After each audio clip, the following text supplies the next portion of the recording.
अस्सलाम वालेकुम। Blood pressure बढ़ने की एक सबब पे बात करूंगा, उसका एक नुस्खा बताऊंगा और 100% अथेंटिक नुस्खा होगा।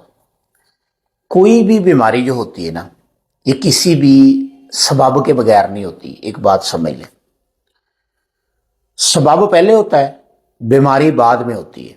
जैसे इसको यूं समझ लें कि आपकी गाड़ी है तो उसमें कील लगा तो उसकी हवा निकल गई।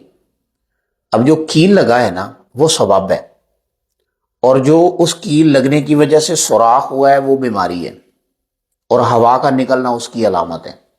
इसी तरह हमारे जिस्म के अंदर पहले कोई सबब बनता है, उस सबब की वजह से खराबी बनती है, उस खराबी का इजहार किसी तकलीफ की सूरत में हमें आता है। अब अगर हम ब्लड प्रेशर को यहाँ पे देखें ना, समझें, तो ब्लड प्रेशर में बुनियादी तौर पर तीन चीजें हमें सामने नजर आती हैं। सबसे पहले दिल अगर जोर ज्यादा लगाएगा तब भी खून का प्रेशर बढ़ेगा। शरीयाने जो हैं या नालियां खून की वरीदें भी हैं, ये अगर तंग हो जाएंगी, सख्त हो जाएंगी, तब भी जोर पड़ेगा इनके ऊपर, तो ब्लड प्रेशर बढ़ेगा। या अगर खून जिसने इन नालियों में से गुजर के जाना है या दिल के धक्के के बाद गुजरना है, तो अगर वो खून गाढ़ा हो जाए तब भी ब्लड प्रेशर बढ़ेगा। अब इन्हीं चीज़ों पे दीगर अवामल असरअंदाज होते हैं, जैसे कि नफ्सियाती अवारजात हैं तो वो दिल पे असरअंदाज होते हैं, तो उससे दिल की तरतीबात में तब्दीली आती है। तो अब मैं जो बात करने लगा हूँ, ये शरीयानों की सख्ती पे बात करने लगा हूँ। तो आम तौर पे आप किसी भी डॉक्टर से बात करेंगे तो वो कहेगा जी आपके शरीयाने जो है ना ये सख्त हो गई हैं, तो इनकी लचक कम हो गई है, तो इस वजह से जो है ना ब्लड प्रेशर यानी खून का दबाव बढ़ रहा है। अब याद रखिए, अगर आप सबब दूर नहीं करते तो आप कभी भी ठीक नहीं होंगे। अब सबब दूर करना ही असल में मर्ज का इलाज है। अच्छा, अब यहां पे दो बातें आती हैं। आम तौर पे इंसान को तंगी होती है अलामत से, यानी कि जैसे कि मैंने बताया कि गाड़ी की हवा निकल गई है और हवा निकलना एक अलामत थी, आप उसकी वजह से तंग हुए हैं और फौरन चाहते हैं कि मेरे टायर में हवा भर जाए। तो इसी तरह ब्लड प्रेशर बढ़ा है तो आपको तंगी है उसकी वजह से आप परेशान हैं। जो पीछे सबब था या जो खराबी आई है उसके साथ आपको गरज ही नहीं है। अब यही वो वजह होती है कि जो 20-20 साल तक आपकी बीमारियों को ठीक नहीं होने देती। क्यों? उसकी बुनियादी वजह यह होती है कि आप डॉक्टर के पास जाते हैं, उसे सिर्फ वो एक ही बात कहते हैं कि भाई डॉक्टर साहब मेरी ये तकलीफ खत्म हो जाए। अब उसको यूं समझ लें कि जैसे आपके एक कट लगा है। अब कट लगना जो है ना, ये असल बीमारी है, असल खराबी है। अब वहां से निकला है खून, वो खून आपको तंग करेगा, उस कट की दर्द और जलन आपको तंग करेगी, और आप जब डॉक्टर के पास जाएंगे तो आप सिर्फ एक ही रट लगा रहे होंगे, मेरा खून जाया हो रहा है या मेरी जलन या मेरी दर्द मुझे तंग कर रही है। तो अब यहां पर जो है ना, दो मरहले होने थे। एक होना था मैनेजमेंट का मरहला, एक होना था इलाज का मरहला। ठीक है। अब अगर तो आप कहते हैं मेरा बस खून बंद हो जाए, जख्म को छोड़ो, तो फिर ये है अलामत का इलाज। और ये होता है आपके साथ, क्यों होता है? क्योंकि आप चाह रहे होते हैं कि भाई आपकी अलामत फौरन खत्म हो जाए। इसी तरह आपकी दर्द के साथ होता है कि कोई जख्म हुआ है, कोई कट हुआ है, कोई सोजिश वरम हुआ है, आप दर्द को दूर करने के लिए 20 साल दवाइयां खाते हैं। इसी तरह आपके ब्लड प्रेशर के साथ होता है कि आपकी या तो नालियों में तंगी आई है, ये नालियों की तंगी गुर्दों में भी आ सकती, कहीं पे भी आ सकती है, दिमाग में भी आ सकती है, या आपके खून के अंदर चर्बियां बढ़ी हैं या नालियां तंग हुई हैं, या दिल ने ज्यादा जोर लगा। दिल ने जोर लगाना है, वो अपनी फितरत से मजबूर है, वो उसका कोई कसूर नहीं है। तो अब आप अगर सिर्फ ब्लड प्रेशर के पीछे पड़े रहेंगे तो सारी जिंदगी दवाइयां खाएंगे, और डॉक्टर साहब कहेंगे ये सारी जिंदगी खानी है। हालांकि डॉक्टर साहब आप खुद नहीं खाते दवाइयां, बिल्कुल भी नहीं खाते, पूरे वसूख के साथ कह रहे हैं। अच्छा, जिस बंदे का ब्लड प्रेशर नॉर्मल भी होता है उसको भी खिलाए जा रहे होते हैं कि डर है कि मुस्तकबिल में बढ़ेगा, डर है कि मुस्तकबिल में बढ़ेगा। तो डॉक्टर साहब आपका भी तो मुस्तकबिल में बढ़ सकता है ना, तो आप क्यों नहीं खाते? आप क्यों अवॉइड करते हैं? आप क्यों नेचुरल चीजों की तरफ जाते हैं? आप मरीजों को तो गोलियां खिलाते हैं, आप खुद नेचुरल चीजों की तरफ भागते हैं, क्यों भागते हैं? इसकी बुनियादी वजह क्या है? चले छोड़ें। میں آپ کو جو شریانوں کی سختی ہے اس کا علاج بتانے لگا ہوں. کاپی پینسل لیں لکھنے. ٹھیک ہے, 4 چیزیں ہمیں چاہیے.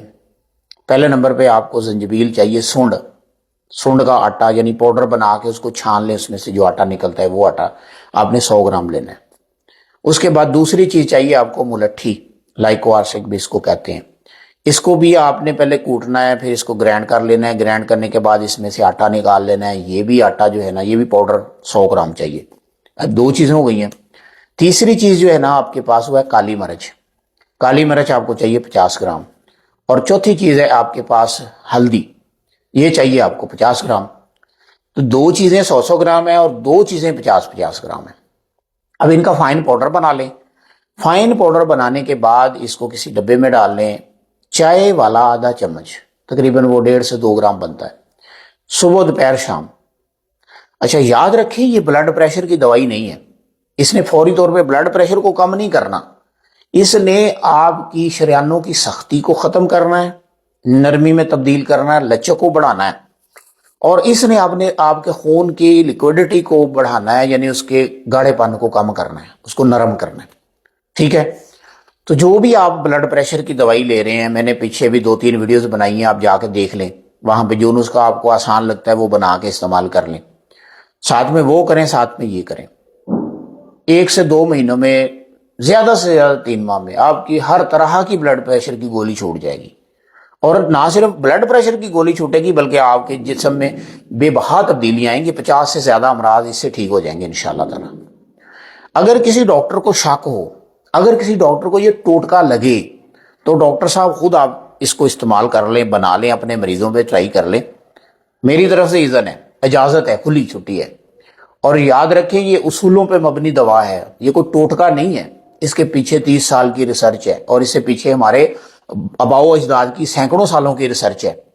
تو اس لیے نا یہ جو ان پڑھی والا جو ہوتا ہے نا, وہ کسی اور کو لگائیں تانا.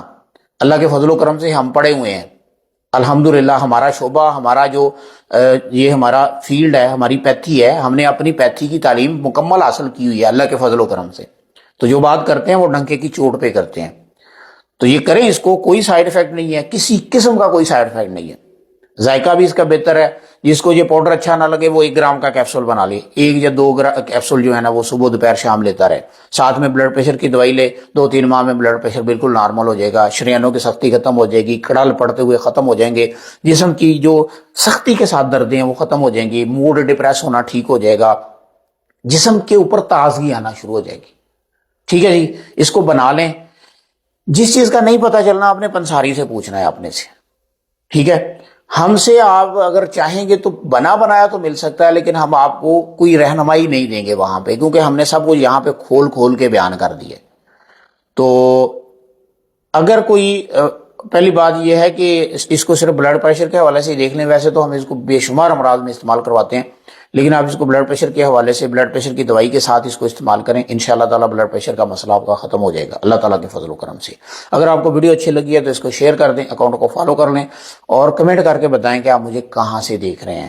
ٹھیک ہے جی, انشاءاللہ تعالیٰ اللہ تعالیٰ کے فضل و کرم سے ہماری یہ ویڈیوز انشاءاللہ تعالیٰ آپ کے لائف سٹائل کو بالکل تبدیل کر کے رکھ دیں گی.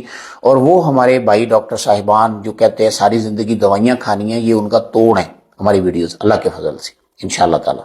ٹھیک ہے جی, تو اگر آپ ہم سے رابطہ کرنا چاہتے ہیں ہمارا نمبر نوٹ فرما لیں, 0300791436, 0379144376. اور کلینک ایڈریس ہے مین بازار مان ٹاؤن 66 داندرا جنگ روڈ فیصل آباد. طبیب مدثر ہربل کیئر. صبح 9 بجے سے شام تقریباً 6 بجے تک, اور جمعے والے دن چھٹی ہوتی ہے. ٹھیک ہے جی, اللہ حافظ.